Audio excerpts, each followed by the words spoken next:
Yalibadat, bienvenue, and welcome. My name is Miran Manji, and I serve as a deputy for Aging Graceful on the National Social Welfare Board for Canada. Thank you for joining our webinar, The Many Faces of Caregiving, Understanding and Supporting the Needs of Caregivers in the Jamat. Today's webinar marks the official launch of the National Caregiver Strategy and is a first in a series of education and awareness programs planned. Our goal is to ensure that all caregivers and care recipients feel well supported, included, valued, and connected to community resources. Kahir Lalji, a national member on the Care for Elderly team, will introduce the National Caregiver Strategy. Thank you, Miran, for that introduction. Ya alimadat, everyone. My name is Kahir Lalji. I serve on the Council for Canada as the member for Care for the Elderly, and I'm based in Vancouver, British Columbia. Chairman Noor and I are honored to be with you today to talk about and address a topic that is so close to the hearts and lives of so many members of our Jamaat, and that's caregiving. You know, my family and I have had the honor of providing care to members of our family, but we've also encountered the challenges that come along the caregiving journey. We've experienced caregiver burden, and we've also experienced the stress that can come with providing care to loved ones. And we know we're not alone. We know that members of our Jamaat are trying their very hardest to provide care that is often unrecognized.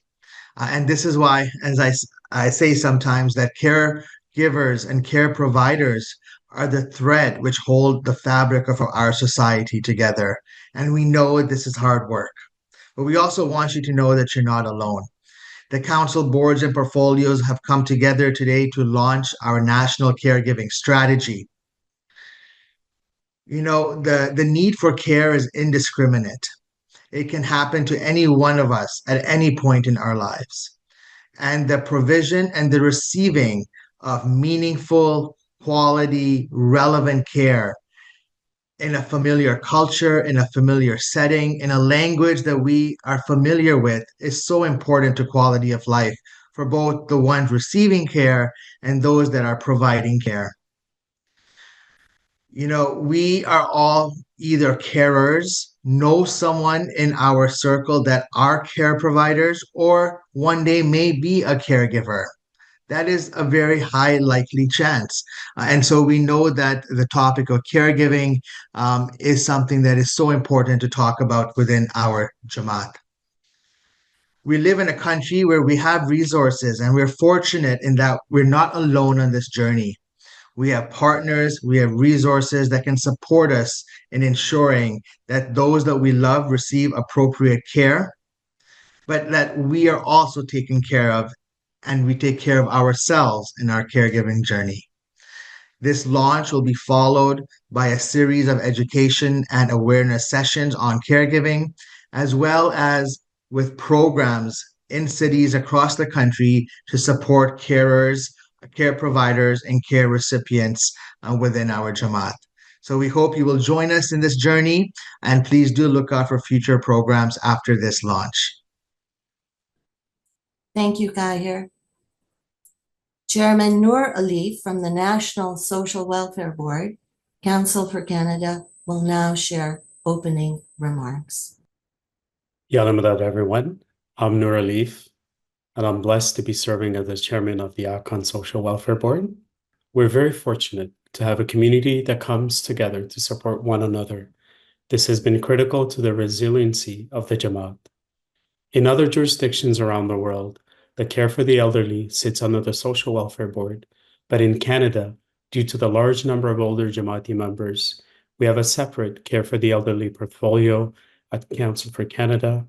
However, Social Welfare Board and Care for the Elderly team work very much hand in hand to support our elderly Jamaati members. Hence, my partner in Seva, Kahir, and I are delivering our remarks together. I want to take this opportunity to thank all the organizers for putting this launch together, and in particular, the communications team. There's also a team of many volunteers from Care for the Elderly and Social Welfare Board who are connecting with, responding to, and supporting caregivers on a day-to-day basis. And we're grateful for their generosity of time and their kindness of heart. We're also very fortunate to live in a country where care is becoming increasingly valued, and there are resources available to you if you're requiring care or providing care. The Canadian Centre for Caregiving Excellence, or CCCE, is actively amplifying the issue of caregiving and the needs of caregivers. We'd like to acknowledge the incredible work and leadership of the CCCE, which is making waves across the country. We're very fortunate to have the partnership of the Canadian Centre for Caregiving Excellence in this launch and are looking forward, inshallah, to working with them and a number of other partners to ensure that Jamat is supported in their care and caregiving journey. A special thank you to each of you for participating in today's session. We hope that it fulfills your needs and that we can continue to support you in your caregiving journey. Over to you, Miriam. Thank you. Thank you, Chairman Noor. We will now turn to our esteemed panelists from the Canadian Centre for Caregiving Excellence, and they will share insights into the challenges of caregiving and offer guidance on navigating the caregiver journey. We have with us Liv Mendelson, Executive Director of the Canadian Centre for Caregiving Excellence. She is a visionary leader with 15 years plus experience. Liv is a lifelong caregiver and disability advocate. She has founded organizations like the Wagner Green Centre and Real Abilities Toronto Film Festival, and she serves as a chair on the City of Toronto Accessibility Advisory Committee. And we will also hear from James Gennaro, Director of Policy and Government Relations at the Canadian Centre for Caregiving Excellence. With a decade of experience in politics and advocacy, James has led social policy reforms related to poverty reduction, housing, income security, and disability-related issues. His work reflects a deep commitment to creating tangible improvements for caregivers and care recipients. Thank you, Miran, for that kind introduction. It's wonderful to be with you all today. We're excited to share with you a little bit about the Canadian Centre for Caregiving Excellence and our work towards a national caregiving strategy. I'm here, as you heard, with my colleague James, and James is going to get us right into the presentation. You can advance the slide. The Canadian Centre for Caregiving Excellence is an organization devoted to making Canada the best place in the world to give and receive care. So we support caregivers, the family, friends, neighbors, community members who are caring for someone with a disability, someone with an illness, someone who is aging. And we also support care providers. So those frontline folks who work in care fields, like personal support workers, disability support professionals. So that is our mandate. We are a funder, we are a convener, and we're an advocacy agency. And our mission is to support and empower caregivers and care providers to advance the knowledge and capacity of the caregiving field and to advocate for effective and visionary social policy with a disability-informed approach. We have 4 pillars of our work. We are very focused on support networks and knowledge sharing, so helping spread the best practices for caregivers and to support their convening and groups to support each other. Education and leadership development, both for caregivers and care providers. Advocacy and policy development, which you'll hear a little bit more about in a few moments, and inclusion and underserved communities, filling the data gaps and gaps in services for underserved communities across the country. So a little bit more to sort of situate who caregivers are in Canada. Caregiving is an issue that affects every Canadian family. In our lifetime, fully half of Canadians will be a caregiver. And right now, half of women are caregivers. So that really is probably an issue in your family if you're watching, and in every family that you're supporting.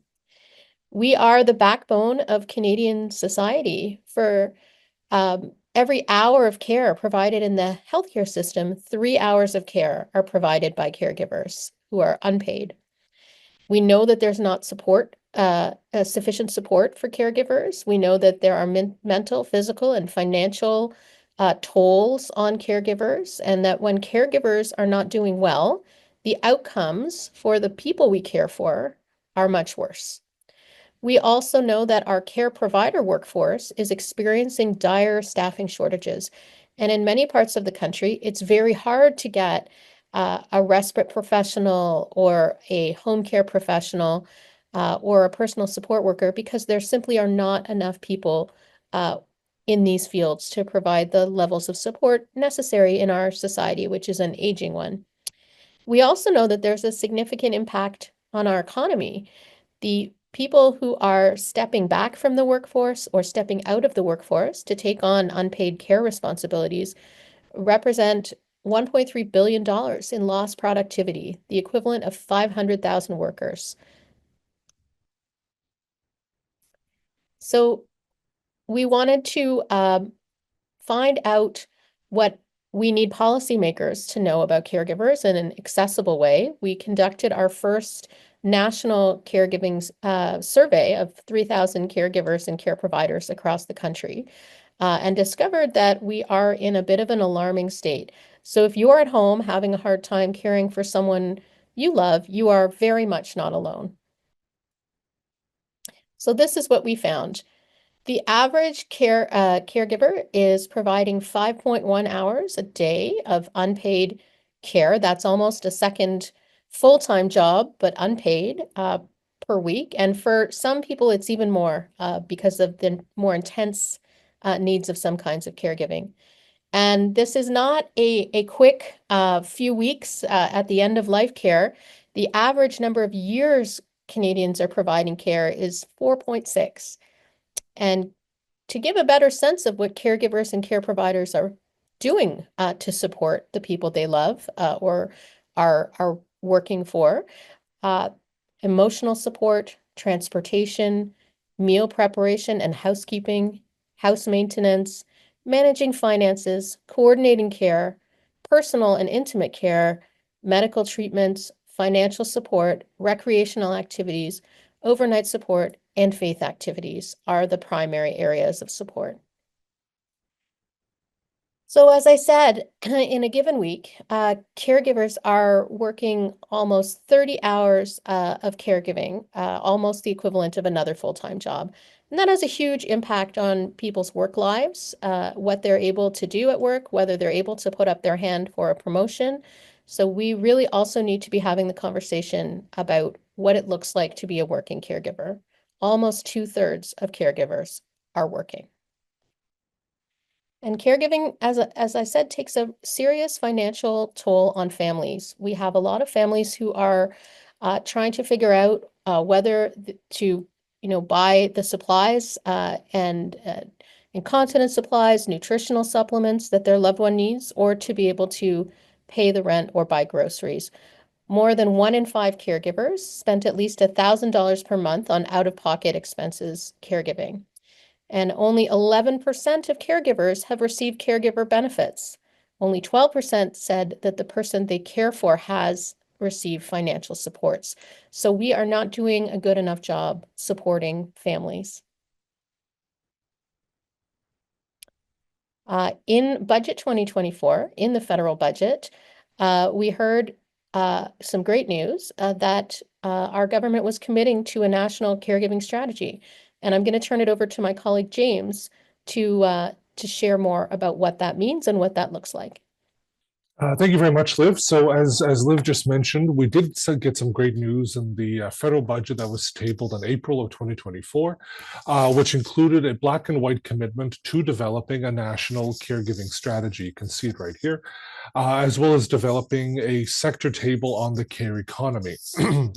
Now, we are recording this in the middle of January. I just want to timestamp this because this is an evolving situation. We know, of course, that the federal scene is evolving as we speak.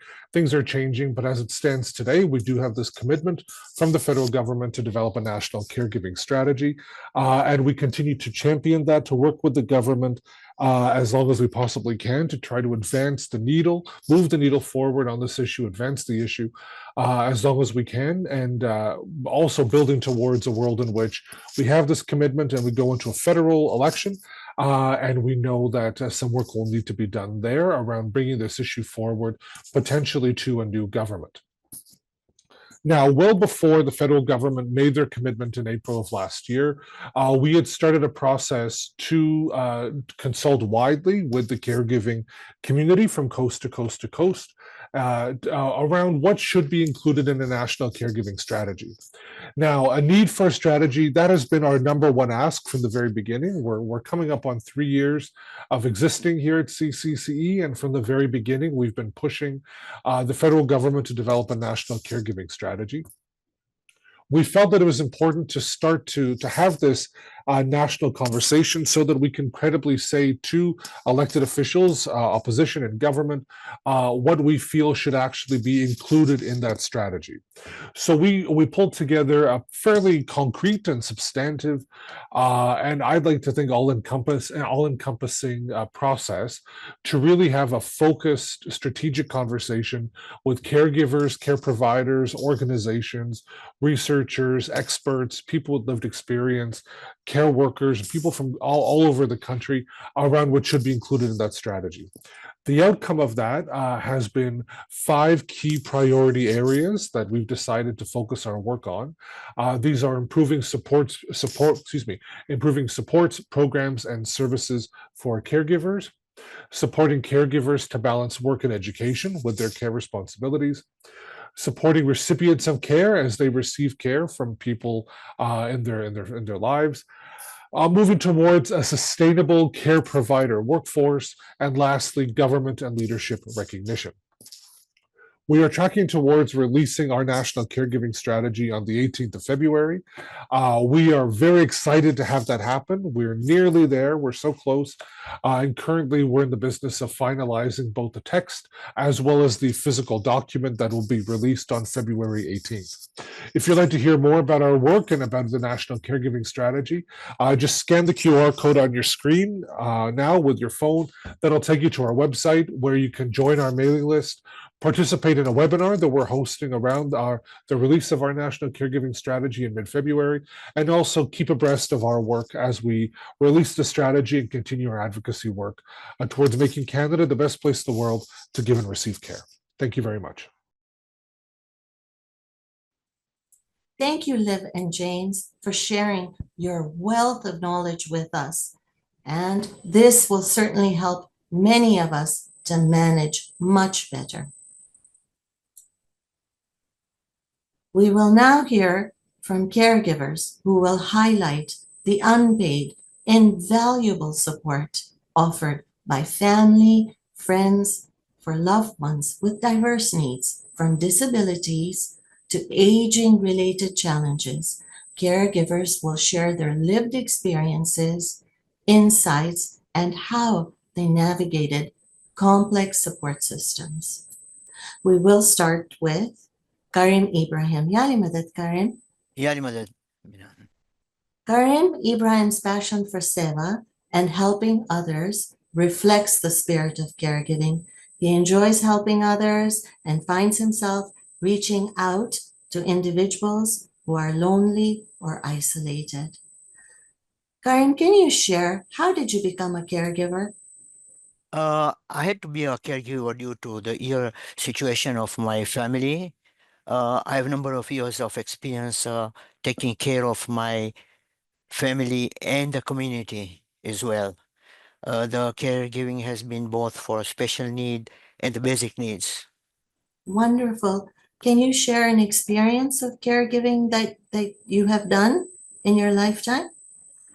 Yes, it was a situation where I was taking care of a family friend who I was buying grocery only on a weekly basis, and all of a sudden fell and got hurt and was admitted in the hospital for 30 days.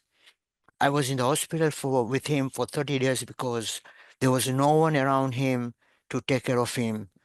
It was a challenge. I had to stay in the hospital with him, um, dealing with health professionals, doctors, nurses, and etc., etc., just to make sure that the person was getting all necessary care in the hospital, including signing consents for care because there was nobody else around to sign the consent. So I had difficult times dealing with that, but that was the situation. Thank you for sharing that. Tell me something. How has that changed your perspective on the whole role of caregiving for others? Uh, as of that, I realized that life is a gift. Every day is a blessing, especially when you are healthy and able. It also tells me that it's a cycle where you are a child, you are adult, and then you become an elderly. And as we grow old, our needs change. This has changed me because things can happen suddenly without a notice. Therefore, any of us who are able to help others should do so. That's wonderful, and that's the whole principle of seva. And I think that it is of critical importance that we care for one another. So I thank you for sharing that. Can you share a meaningful or rewarding caregiving moment? Um, it's kind of emotional because this gentleman, I took care of him, and every time I go and see him, the expression you see on his face is just like there's no reward, I can say. That smile and the happiness he has and the duas he's sending out is like enormous. Um, Keeps on saying the dua, and it just tells you, look, money, cannot bring that duas. So true, so true. Dua is everything. And I'm sure it's moments like that that took you through all the difficult days of going through the ups and downs in the journey of caring for him. In terms of when you care for somebody, it does impact your daily life, your relationships, and your overall well-being. Can you tell me a little bit more about how you balance your life and what you do to care for yourself while you're caring for others? Uh, it's a challenge. It's not an easy task. You got to balance your family because you have at home, your family, and then you have to take care of the person you are taking care of. So you have to look at the priority. In this case, when someone has a priority to be taken care of, spend more time with them. Um, if not, then you can balance. You have to take care of your family and your care receiver, That's true. basically. What do you do to care for yourself, though, to give yourself good self-care? But socializing, uh, balance your life again. You spend time for yourself as well with social life, going out, For enjoying. you. Yes, it's important to balance. Exactly. That's fabulous. And I just want to say a very special thank you that you're sharing your very personal story with us. And this indeed will help many in our Jamat. Thank you, Karim. Thank you very much. We will now turn to Alvaiza Saiba Rashida Damani.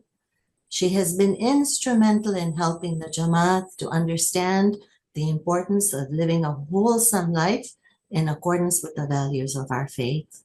Family life is at center core for her.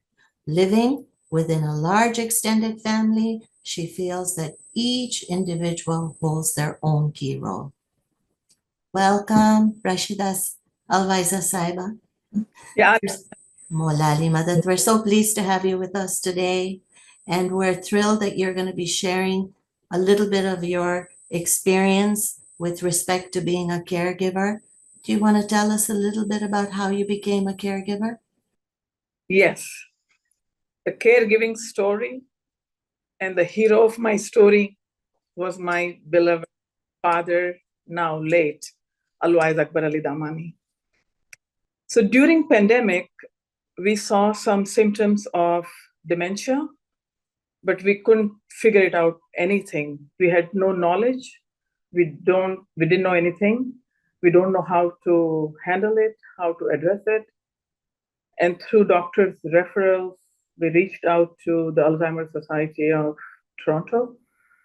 I attended some of their programs, care and teach, attended some focus group meetings to understand what's happening to the brain. And just by learning and understanding and handling, automatically I become a caregiver because my father could not understand what's happening to him. He would say, I forgot, I don't know.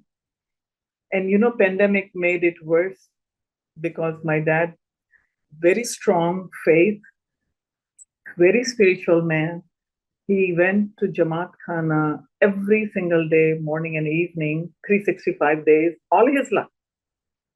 Makes me emotional. The Jamat Khana was everything to him. He was an alwais, he was a learned man, he was a by profession teacher, he was Hindi Vidwan, he was teaching Hindi and Gujarati and drawing. So initially, and book and paper matters to him. He would read Ginan Quran every single day at home. He would write. And he was such an independent man. He took care of his banking, his doctor's appointments. He would walk every day, bring fresh fruit, vegetable.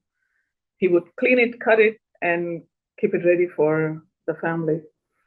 And all of a sudden, now I see he's a different man. He was independent, strong. Now, in certain ways, he's helpless. The difficulty to understand what's happening made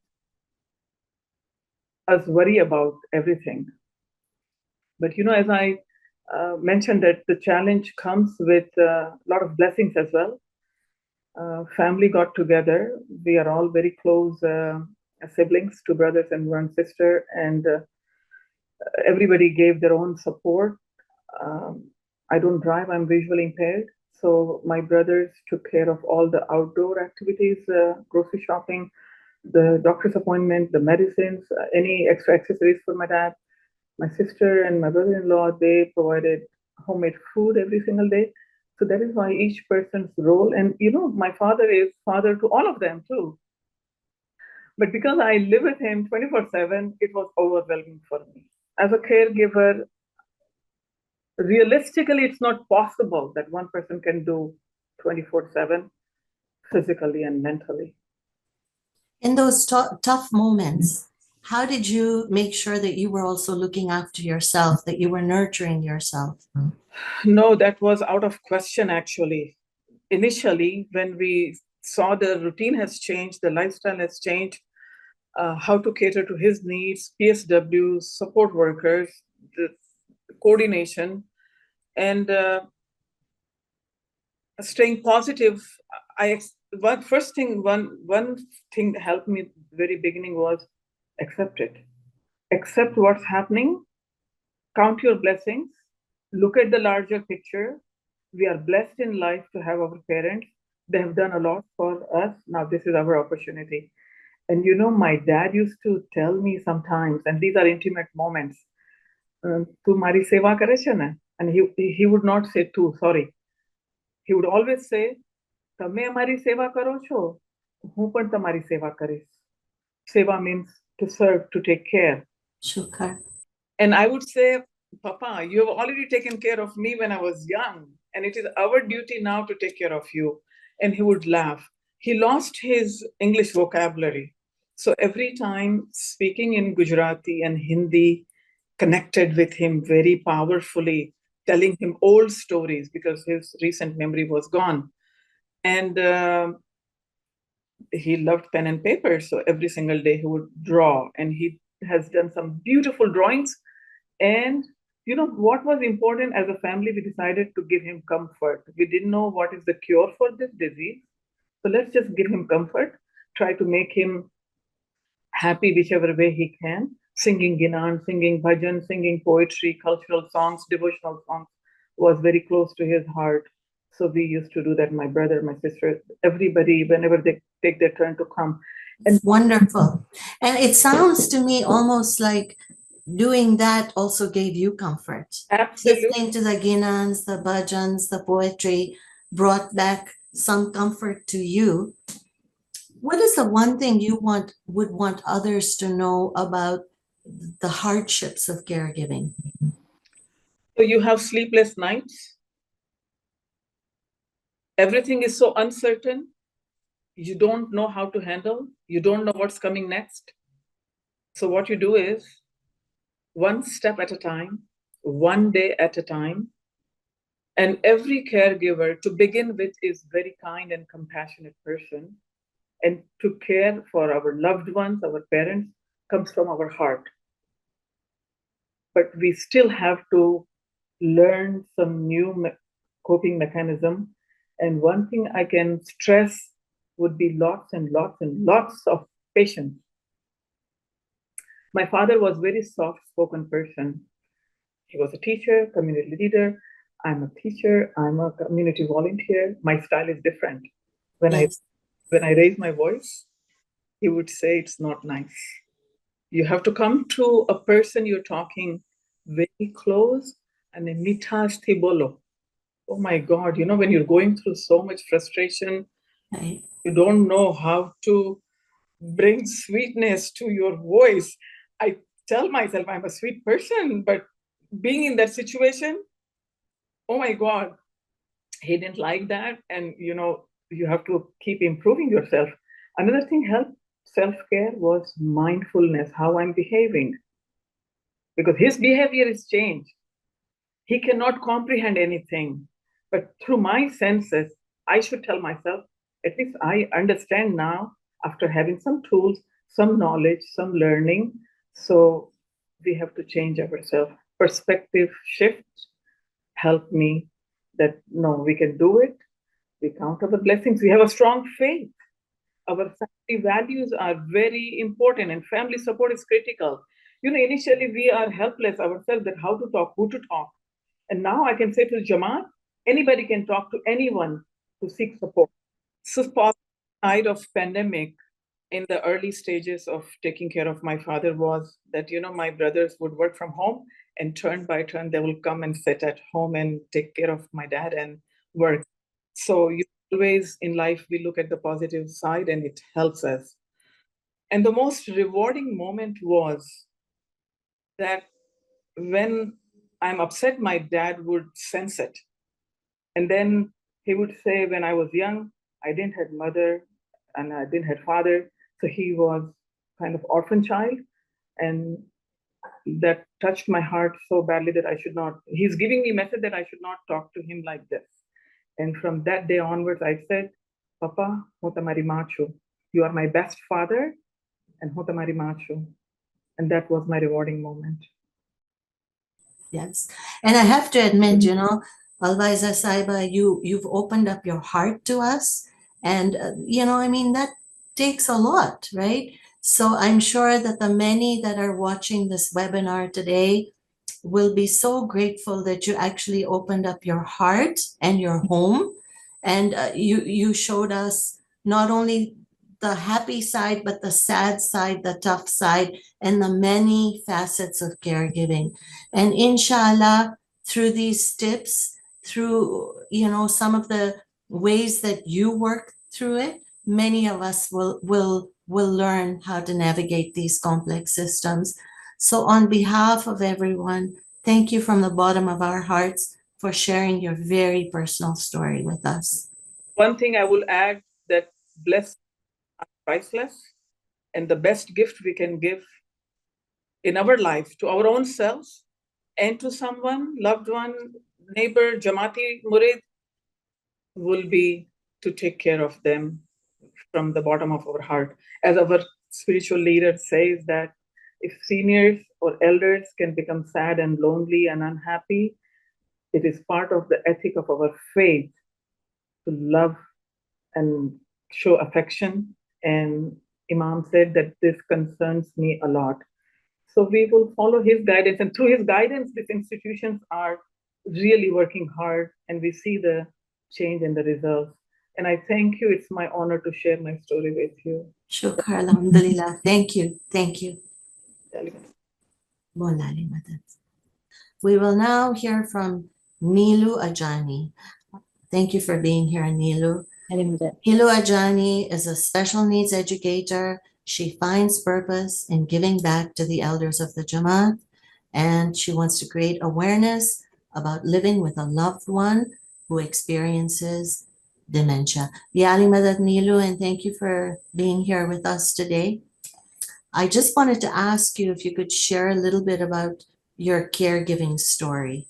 How did you become a caregiver? Yalimat, everyone. Yalimat Miran, thank you for having me on the webinar. I appreciate it. Well, it all started with, I became a caregiver after my father passed away. We started seeing mom, changes in mom when she was living in the condo on her own. So she shortly after that moved in with us. And then we got her adjusted to being at home with us and getting into a routine with us here at home. Part of the routines were she would cook with us, she would make breakfast with us, she would go for walks with us, things like that. So we got her adjusted to make her comfortable in the new environment in my home. And I know a little bit about your mother because she was very rich in her seva and Jamaat Khana attendance, and many people know her really well. Can you share a little bit about what's the one thing that you wish others understood about how life changes when you become a caregiver? And what about the relationships and how do they change, if at all? So life did change for us. I mean, for the family and I, we both, all of us had to make changes in our lifestyle, our routines.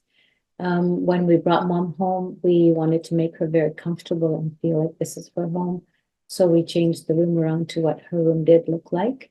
As a caregiver, it's a hard piece because you are taking now a very independent woman who was full of life, full of strength. She was our pillar, the pillar of the four sisters.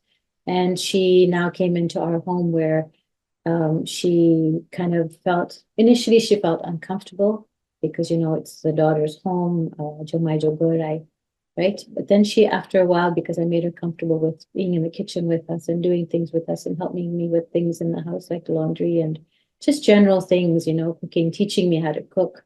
Mom made amazing naan katai and cakes. And so she taught us that. In fact, the grandkids don't call it naan katai, they call it nani katai. Oh, that's beautiful. Yeah, so she would help us with things like that. So it made life easier for her. But then as time got along, I had to get it back into work because when she came, it was over the summer. So I had some good time to transition her.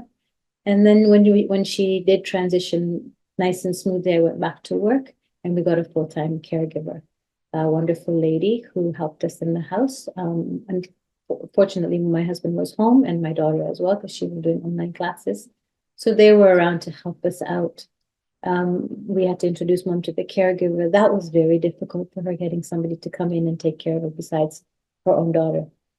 So that was an adjustment piece that she had to go through and we had to go through as well, right? But she did. She managed to get through it. The caregiver kind of called her nanny. So mom thought it was somebody in the family. And we adjusted routines and things for her. For me, it was difficult because I had to go back to work and I had to trust this caregiver.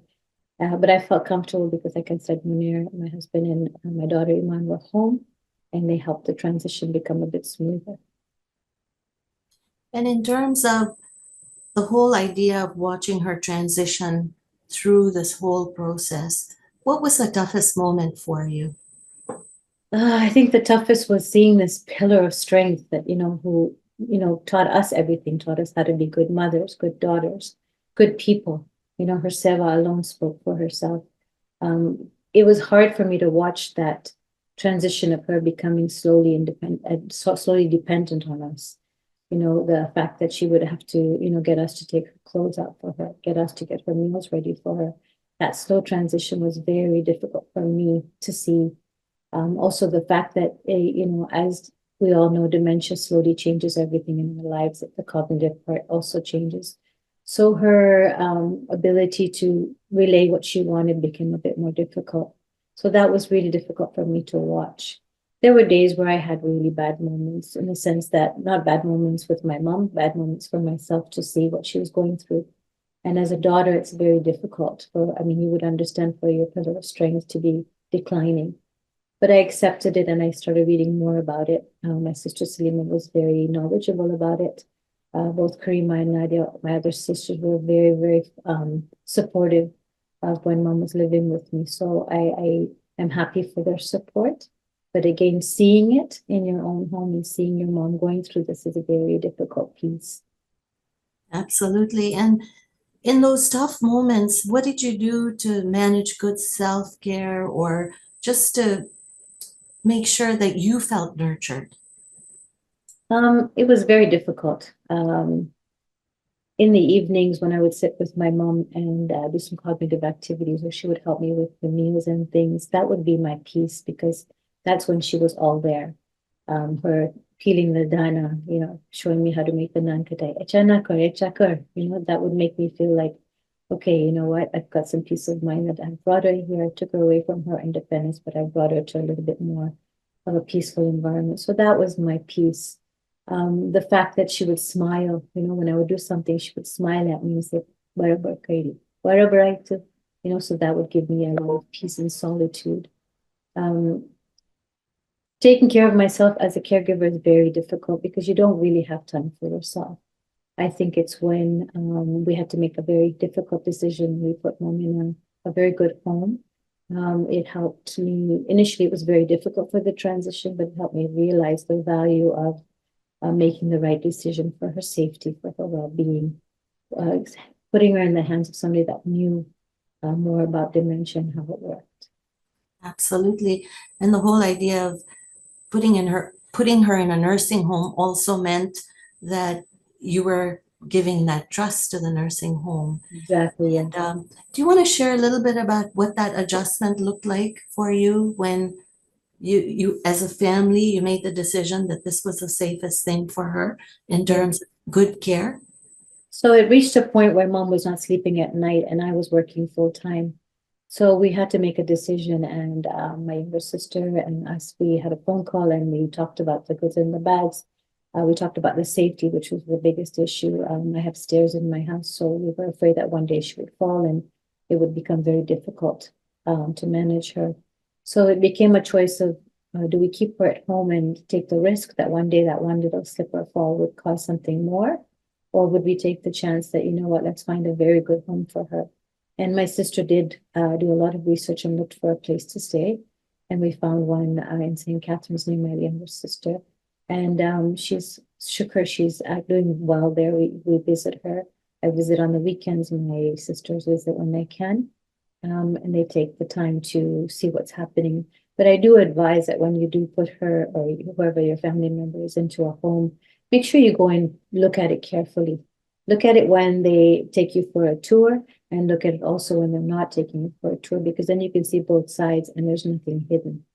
I strongly recommend that when you make that. It's great, great, great, great advice.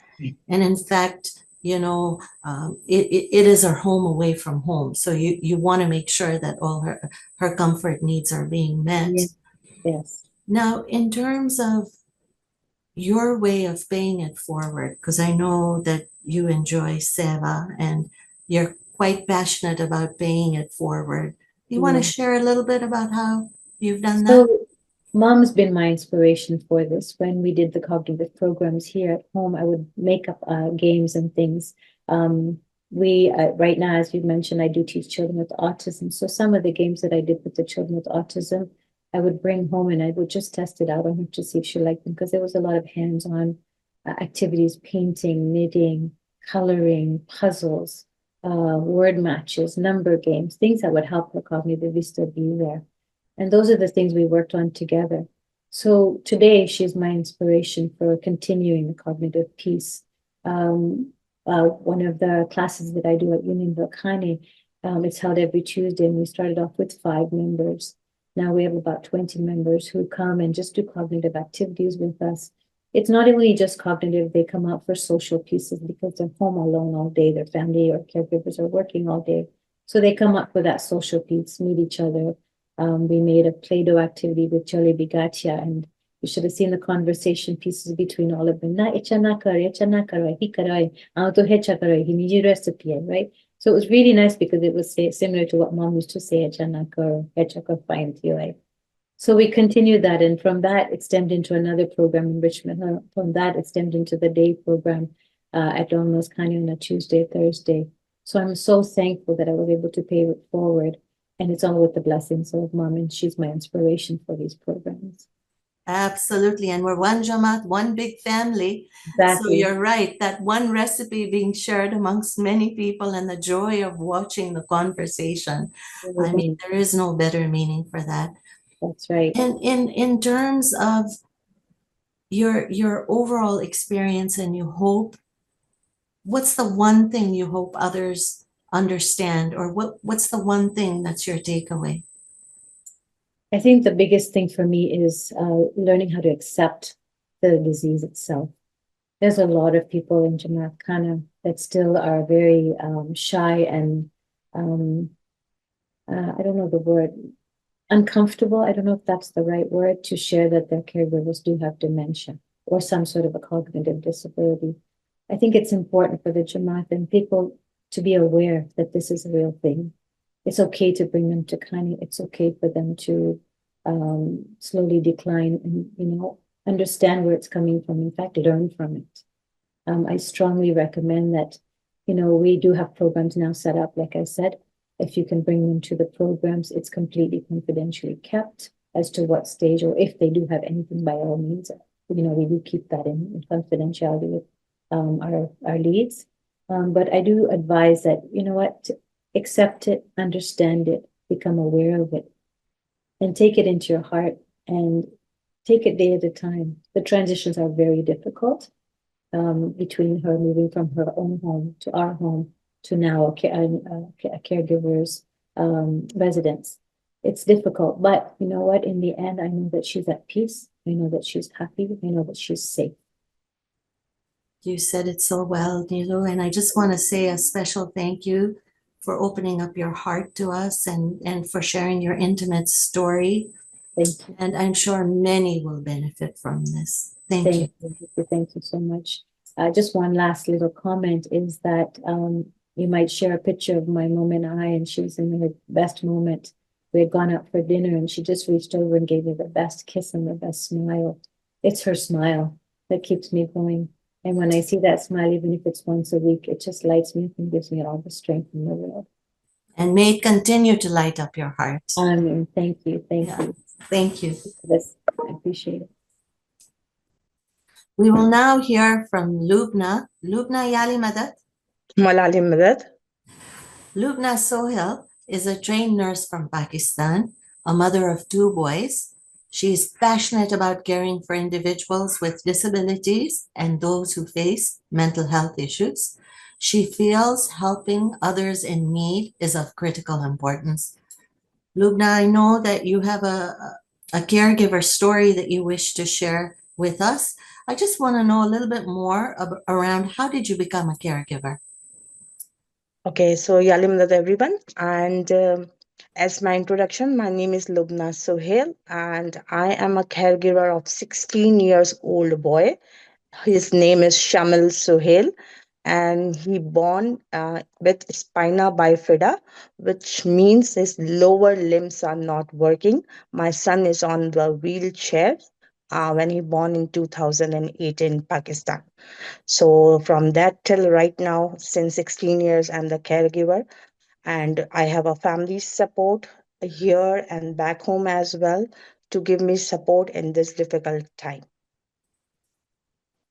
And I know that as a family unit, you've come together But I do know that it does impact, your perspective in life and in your relationships with others. Do you want to comment on that a little bit? That's very wonderful question, and I really appreciate that you asked this thing. Because as a caregiver, people think that we are the burden from the others, but we are not. Please include us in our daily life. Just say Yali Madad or hi or hello, or sometimes if we are disappear for 2 to 3 weeks, or somebody not seen us in Khane or in the group, at least give us a call, or not give us a call, at least message, say hi, everything is okay. And it's make as a caregiver lots of boost to us, and it's give very positive thing that somebody is there to help us out.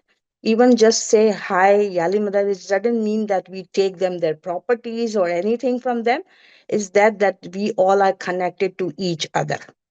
That's so true. And the whole idea of feeling like you're not alone, right? That you have Exactly. someone and that you know that there are people out there that care about you.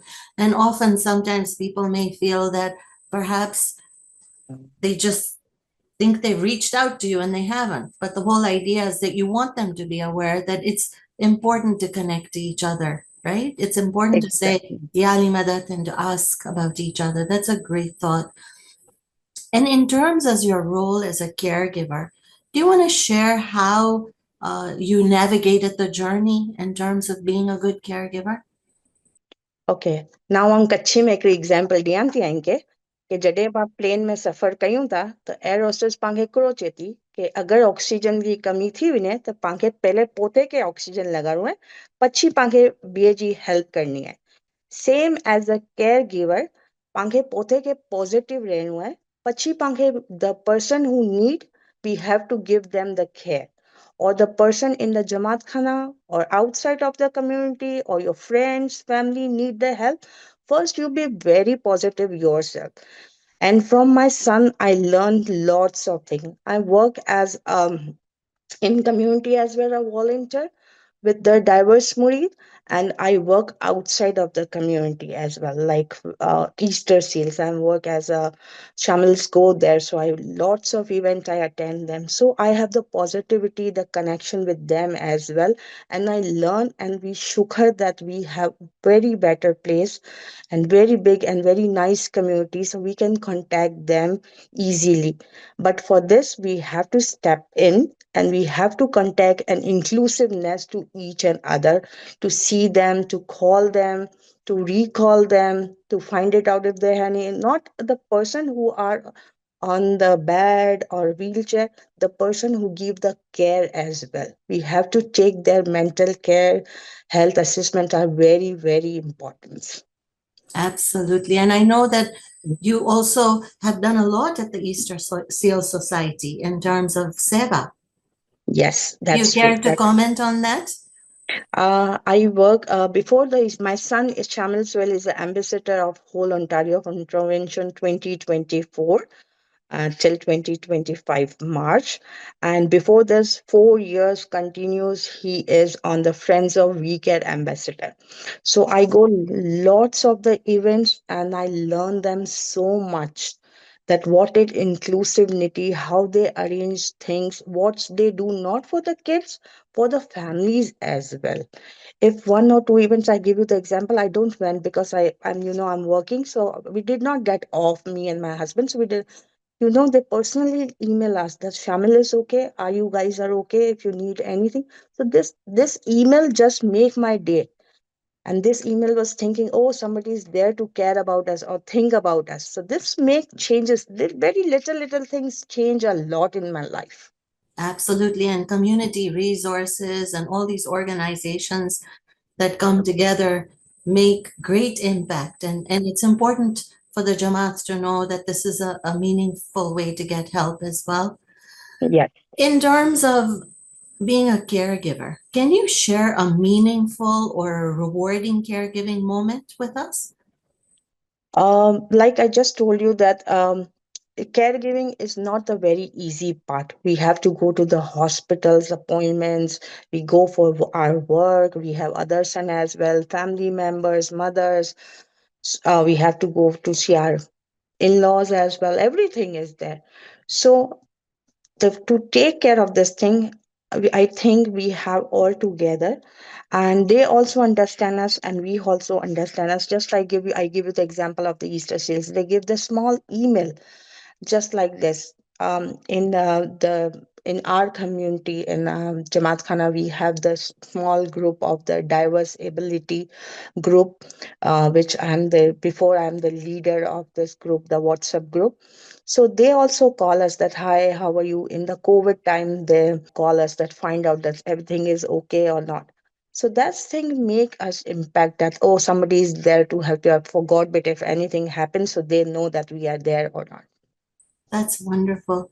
And you continue to do seva within the diverse abilities group right now in the Yes, Jamat Khana, right? yes. Right now, I'm the Social Welfare Board, West Ontario, the Diverse Ability Deputy for the 12th Jamaat Khana. So I'm still doing. That's fantastic, Mubaraki. And I think that in terms of paying the way forward, you're doing it in a huge way. And so is Shamel. So, we're really, really grateful for that.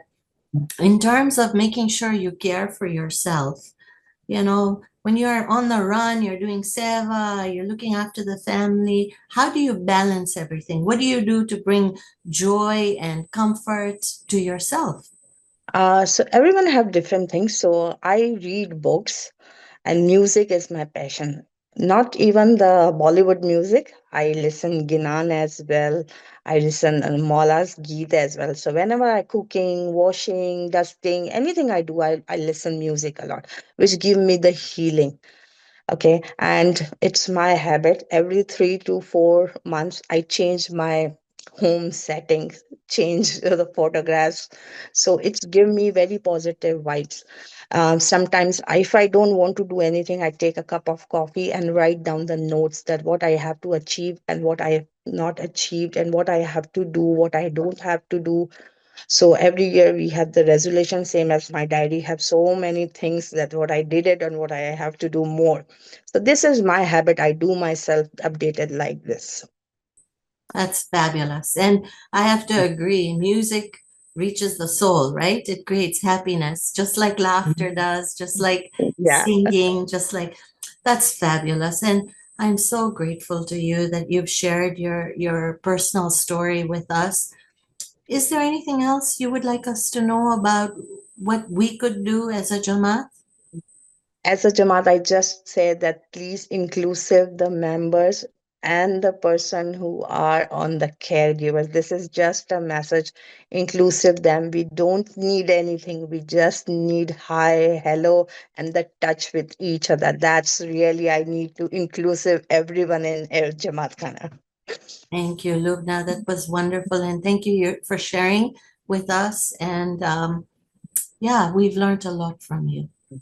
Thank you so much for including me in this amazing clip. Pleasure. Yali Madad. Yeah, Lemdat. A special thanks to all the caregivers who wholeheartedly opened up their hearts to express their lived experiences. We will now turn to Atika Mohammed, National Manager for the Caregiver Strategy on the Care for Elderly team. Thank you. On behalf of our organizing team, I wanted to extend my gratitude to all of our speakers, including the representatives from the Canadian Centre for Caregiving Excellence, our Care for the Elderly portfolio, and the caregivers who share their personal stories and lived experiences. Your words really have shed light on the strength, resilience, and compassion that embody caregiving, and we deeply appreciate the time and insights that you've shared with us. Today, as we've celebrated the invaluable role of caregiving and the many ways it takes shape within our Jamaat, while also learning about the best policies and practices shared with us. Whether it's supporting loved ones with devotion, finding strength in the face of challenge, or giving selflessly every day, caregivers truly exemplify the essence of service and humanity. To all caregivers, please remember that you are deeply valued and your efforts don't go unnoticed, and the work you do reflects the highest values of our faith, compassion, service, and unity.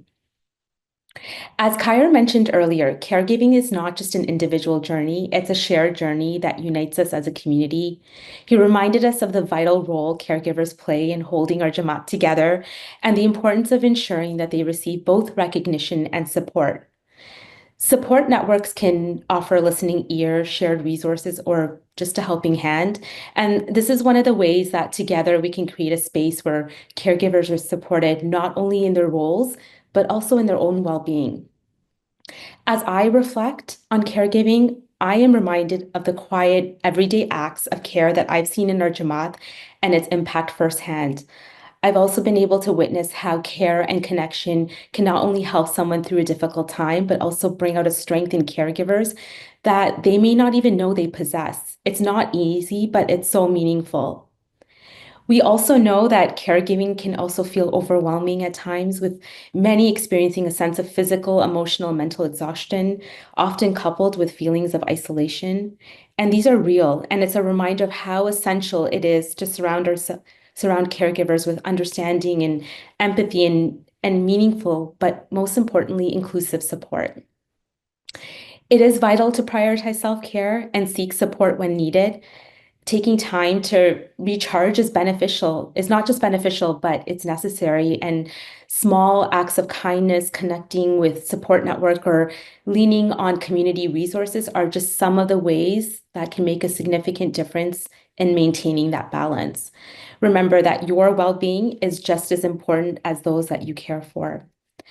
For those of you that would like to explore more available resources or connect with others in similar caregiving roles, we do encourage you to take advantage of many of the services available, including reaching out to the Access Line for tailored guidance and support, exploring regional caregiver support groups and caregiver cafes, a new initiative launching soon that will provide space for connection and shared learning, and additional support from our Care for the Elderly portfolio and the National Council boards.